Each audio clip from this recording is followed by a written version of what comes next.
By Teitze Yeshem Fnei Hashem, after, as Rashi cites Chazal, that after Moshe and Aaron went in and was spalel, that the Shechina should come down. By Teitze Yeshem Fnei Hashem, the fire did come out from before Hashem. The Tochal Mizbeach, and it consumed from the Mizbeach as Olah v'Sachalovim, the Olah and the fats, Vayar Kodom, and all the people saw Vayaronu, and they called out the praises of Hashem, Vayipla Pneim, and they prostrated themselves. Rashi says Vayaronu Kitarkumo. Rashi says that's V'Shabachu. They praised Hashem.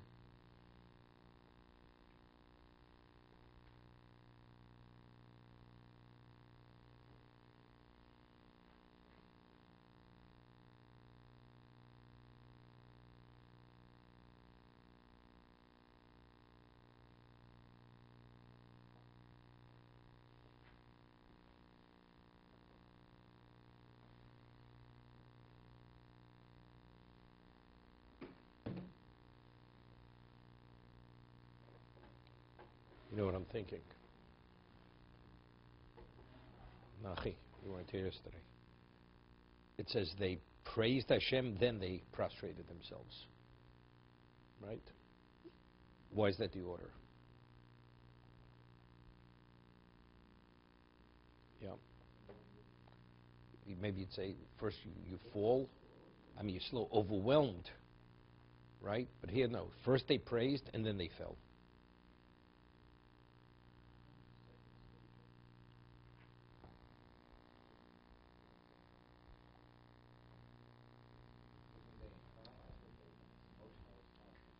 No, so that's what we find by Avram Avinu.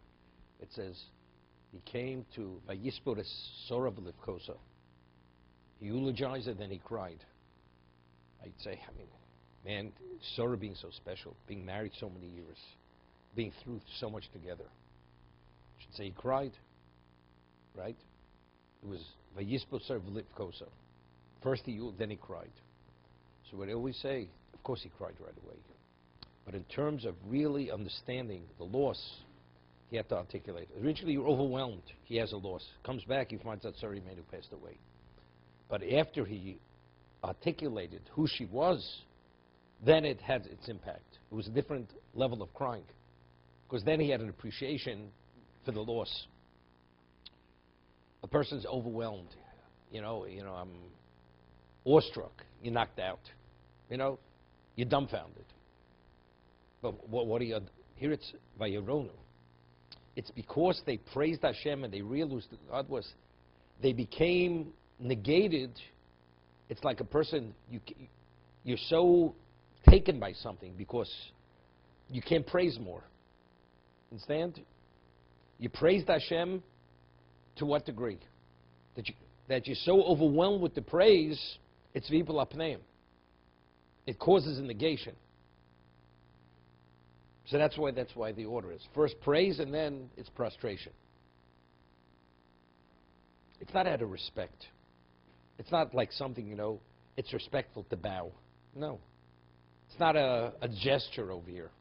This is a consequence of the Yoronu.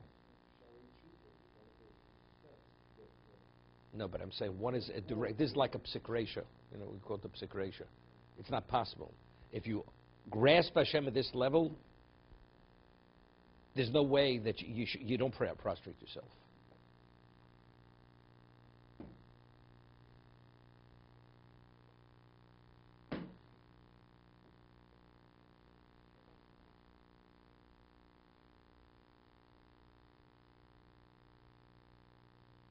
I once said over from Rabbi Salanter.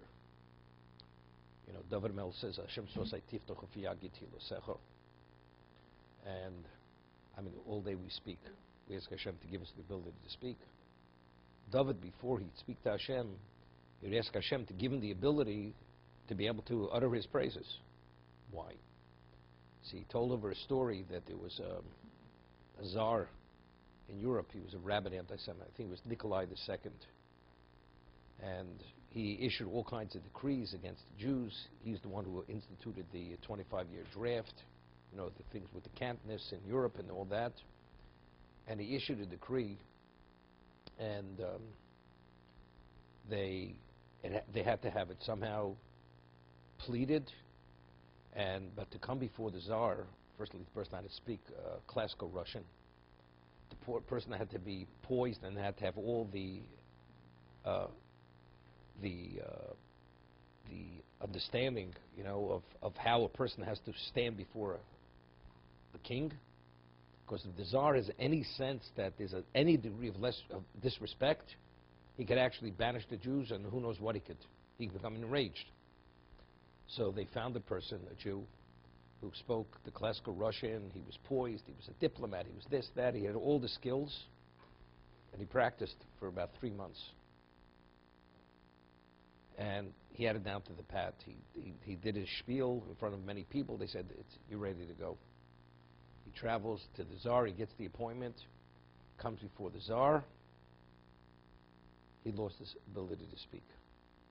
He had already conjured in his mind the consequences that if, in fact, the Tsar should detect anything in his emotion or in his mind that he doesn't respect him and show the proper what the consequence could be, he lost his power of speech. Not only that, after that, he couldn't speak any longer. The trauma of that was so overwhelming, he couldn't speak. He lost the power of speech. So he says, Rabbi Salata says, if a person's able to relate to what it means to stand before Hashem, if you have relevance to that, you cannot speak. It is impossible to speak. That's only way, if you realize what that is. So therefore, David has said, Hashem so say, Tiftach ufi agiti losecha. So when we say it, Hashem so say, Tiftach. The answer is, unfortunately, we're not there, but we're saying if we would understand, we would need that assistance. Right? That's what you have to say. But that's what he said regarding what David was saying. Hashem so say, Tiftach ufi agiti losecha. Okay.